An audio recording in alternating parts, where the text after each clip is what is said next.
চরমনার নমুনায় 3 দিন ব্যাপী এই মহা ইজতেমা, এটার জন্যই, মাওলাকে পাওয়ার জন্য, আর কিচ্ছু না।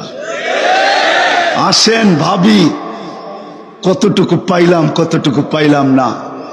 যদি ভাবনা শেষ কথা, যদি ভাবনা আমার মাথায় হাত উঠায়া দিতে পারে আর ভিতর থেকে যদি একটা চিৎকার আসে, হায় আমি তো মাওলারে পাইলাম না,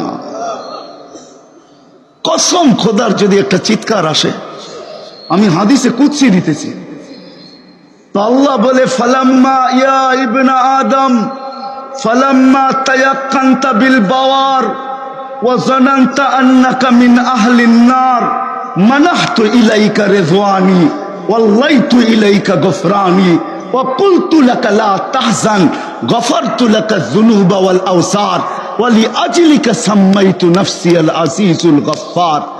আল্লাহ বলেন ভাবনা যদি তোর মাথায় হাত উঠায়া দেয় আর তুই যদি একটা চিৎকার দেস, হায় মাওলাকে বুঝি পাইলাম না, কেননা মাওলাকে না পাইলে জান্নাত পাওয়া যাবে না, মাওলাকে না পাইলে দুজক থেকে বাঁচা যাবে না।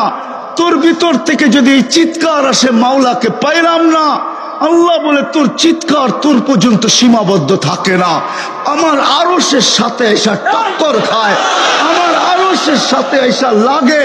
তো আমি আল্লাহ চিৎকার দিয়া বলি, আমি আল্লাহ বলি মানাহতু ইলাইকা রিজওয়ানি, আমি রেজার চাদর দিয়া সাথে সাথে তোকে ঢাইকা নেই, মাগফিরাতের ভিতরে তোকে ডুবায়া দেই, ছুটা আইসা তোর পেটে হাত রাখি আর বলতে থাকি লা তাহজান, চিন্তার কোনো কারণ নাই।